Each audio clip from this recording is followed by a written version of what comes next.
Bonjour et bienvenue sur BizDevUp. Je vous rappelle la chaîne du business développement en B2B.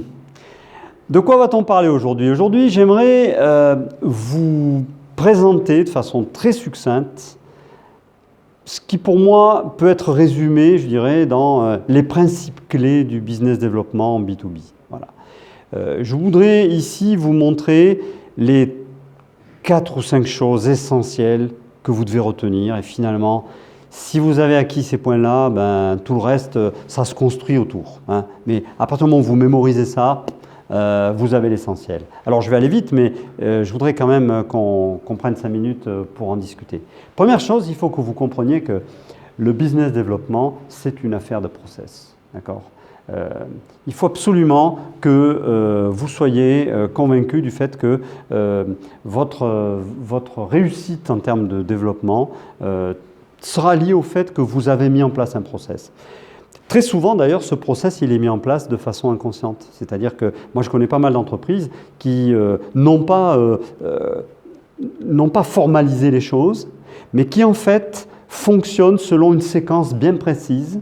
Elles n'en ont pas forcément conscience. Alors, tant qu'on est tout seul, ce n'est pas un problème. Tant qu'on est 2 associés dans une start-up, on se comprend au premier coup d'œil, il n'y a pas de problème. Finalement, on fait des choses sans le savoir, il n'y a pas de problème.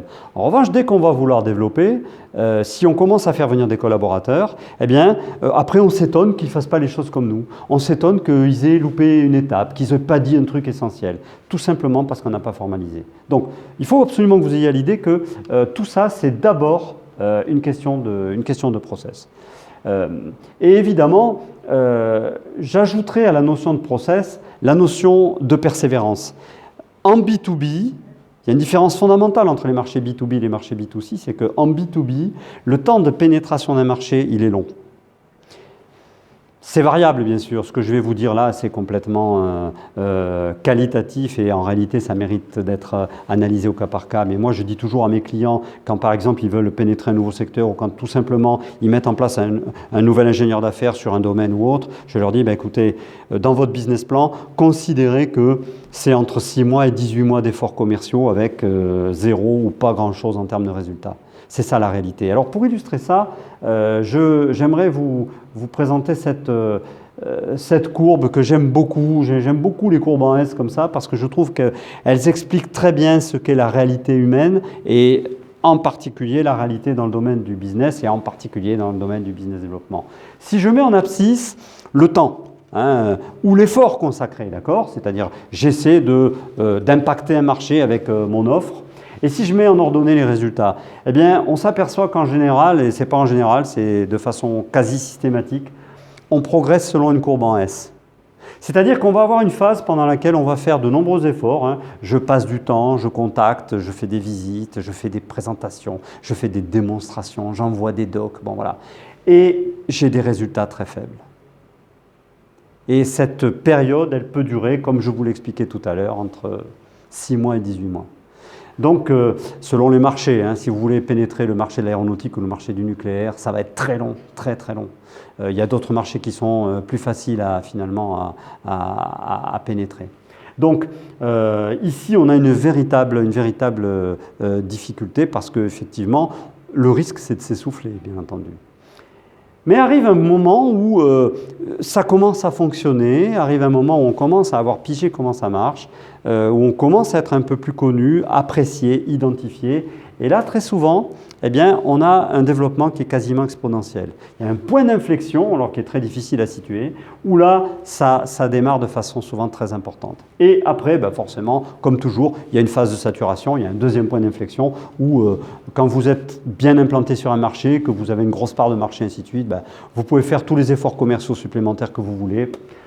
L'efficacité marginale de vos efforts sera très faible. Alors, d'où ça vient ce truc? Parce que je voudrais quand même un peu le faire comprendre, ça. D'où ça vient? Ça vient de la particularité du processus d'achat industriel. Un professionnel, un chef d'entreprise, un acheteur dans une entreprise industrielle, quand vous le contactez pour lui dire « j'ai une offre à vous faire, j'ai un produit intéressant à vous proposer », il n'y a pas de raison qu'il vous dise non.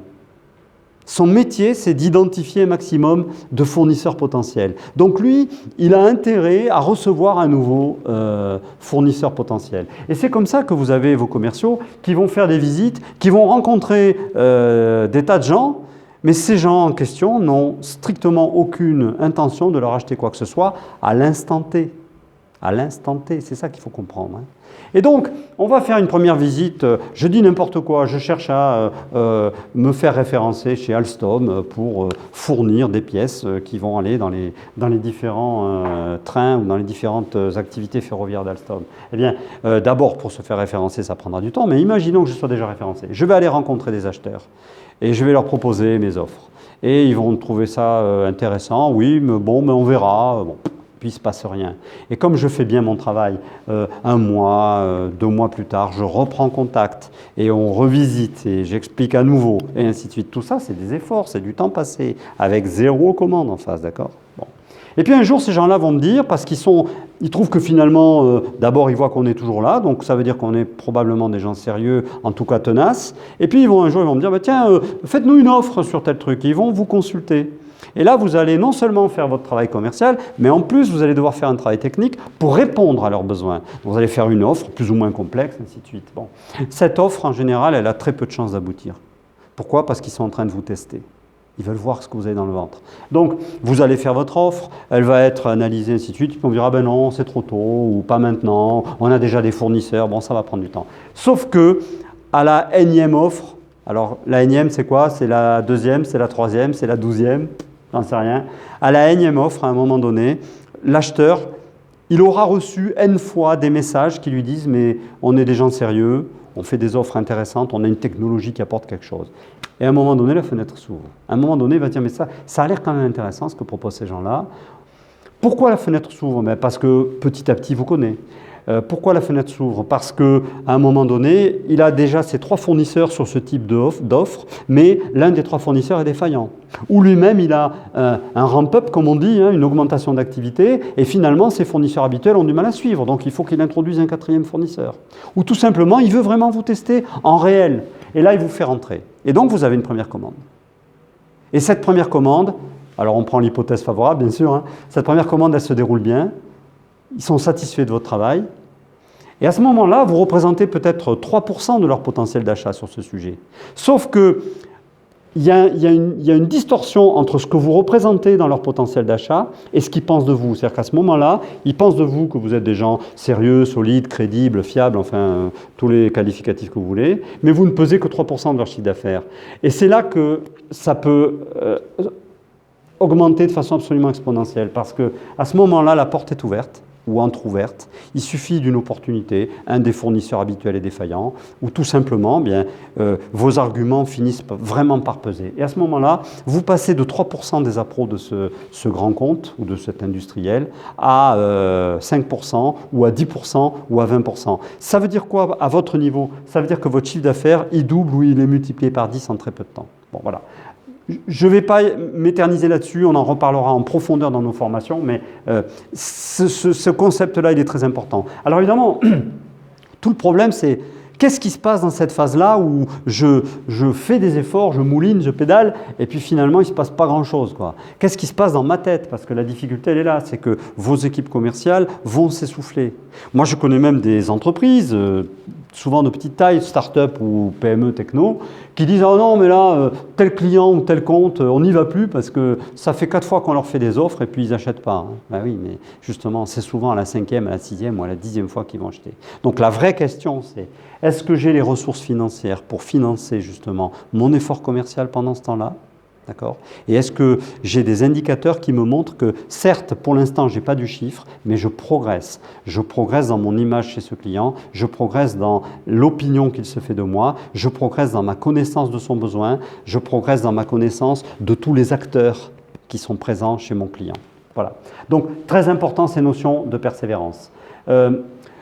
Troisième point que je voudrais évoquer, sur lequel, évidemment, j'aimerais passer 1 minute, c'est que en matière commerciale, c'est exactement comme en matière de production, c'est exactement comme dans le domaine de l'assurance qualité. Tout ce qui se mesure s'améliore. Donc, à chaque fois que vous pouvez mettre en place des indicateurs, quels qu'ils soient, eh bien, ça va vous permettre d'avoir un retour et ça va vous permettre justement, par rapport à ce qu'on disait là, de vous apercevoir que, certes, je n'ai pas encore le chiffre d'affaires, donc qui est l'indicateur final, qui est l'indicateur suprême, mais je m'aperçois que chez ce grand compte en question, par exemple, si on parle d'un grand compte, eh bien, il y a maintenant non plus 2 personnes, mais 5 personnes qui m'envoient des questions, qui me posent des questions par rapport à notre technologie, par rapport à notre offre et tout ça. Ça, c'est des indicateurs intéressants. Alors, comment on fait pour mettre en place des indicateurs? Aujourd'hui, il y a des outils très simples qu'on appelle les outils CRM, Customer Relationship Management en anglais, gestion de la relation client en français. Autrefois, c'était réservé à des entreprises qui faisaient un gros effort pour se doter de tels outils. Maintenant, n'importe qui peut en avoir un. Je ferai une thématique là-dessus. On parlera des outils CRM et de leur application B2B. Mais franchement, aujourd'hui, on est inexcusable si on ne met pas en place un outil CRM. C'est facile à mettre en place, ça marche bien. Il y a des outils pas chers. Là-dessus, aucune excuse. 4e point, eh bien, il va falloir être, quand on fait du BizDev en B2B, il faut être très agile, il faut de l'adaptabilité et il va falloir faire des arbitrages. Alors notamment des arbitrages entre ce qu'on appelle l'inbound ou l'outbound marketing. Des arbitrages, et je vais y revenir bien sûr, entre ce qu'on appelle la chasse ou l'élevage. Parce que ce n'est pas la même chose, parce qu'il y a des nuances dans la façon de travailler. Inbound ou outbound, c'est quoi l'inbound marketing? Je ferai une vidéo dédiée à ça, mais en 2 mots. L'inbound, c'est mener des actions qui vont faire en sorte que le client vienne vers moi. Je génère de l'appel entrant, de la demande de documentation, de la demande de visite, de la demande de devis, d'offres. Voilà, c'est ce qu'on appelle l'inbound marketing. Ça se fait beaucoup, bien sûr, à partir de présence sur la toile. Ça se fait à travers des réseaux sociaux, ainsi de suite.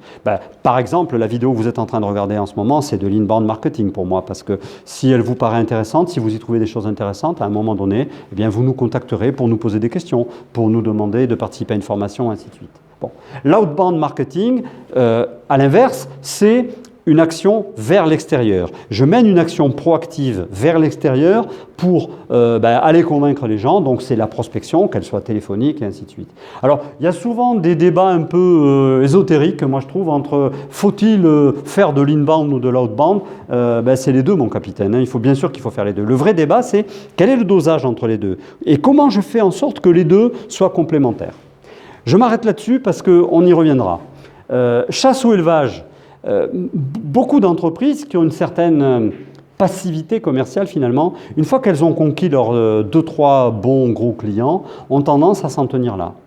Et elles font ce qu'on appelle de l'élevage, c'est-à-dire que chez leurs clients, elles vont essayer de multiplier l'activité, ce qui est très sage et tout à fait louable, c'est très bien.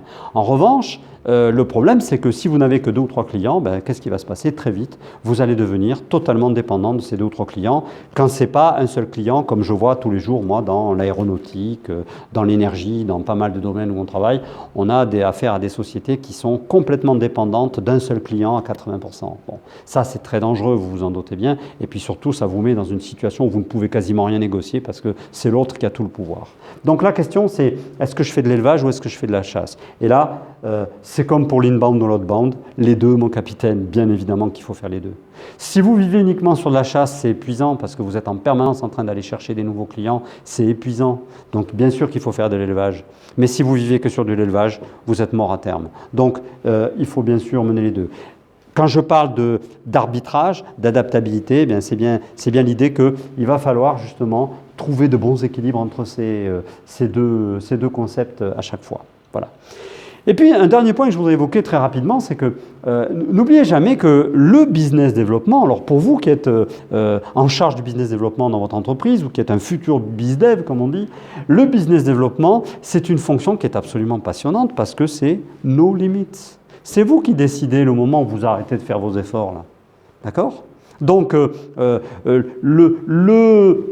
l'appel de plus, l'envoi d'une documentation en plus, le prospect supplémentaire que je visite dans un salon, c'est à vous de décider si vous le faites ou non. Il y a un coach américain que j'aime beaucoup, qui s'appelle Bob Proctor, qui dit un truc qui est extraordinaire. Il dit « Go the extra mile ». Franchissez le kilomètre supplémentaire.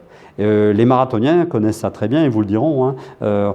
Quand on fait un marathon et qu'on on vient de partir depuis 5 km, si on pense au kilomètre 42, on est mort. En fait, on ne pense pas au kilomètre 42. Quand on est au kilomètre 5, on pense au kilomètre 6. Et puis quand on est au kilomètre 6, on pense au kilomètre 7. Et quand on n'en peut plus au kilomètre 12, au lieu de se dire, il me reste encore 20 ou 30 km, on se dit, ben, je vais essayer d'arriver vivant jusqu'au kilomètre 13 et on verra bien après. Et finalement, on s'aperçoit qu'on fait le 13 et qu'après, on fera le 14, ainsi de suite. C'est pareil en matière de business développement, en matière commerciale. C'est à vous de décider où se situe la limite. Et ça, c'est passionnant, je trouve, parce que ça veut dire que vous avez vraiment une action volontariste, une action forte sur votre devenir professionnel. Voilà, on s'arrête là pour le moment. Merci de votre attention. N'oubliez pas de liker la vidéo. Inscrivez-vous si ce n'est pas déjà fait pour recevoir nos informations, nos invitations à des webinaires, nos invitations à des formations. Je vous dis à très bientôt pour du BizDev en B2B.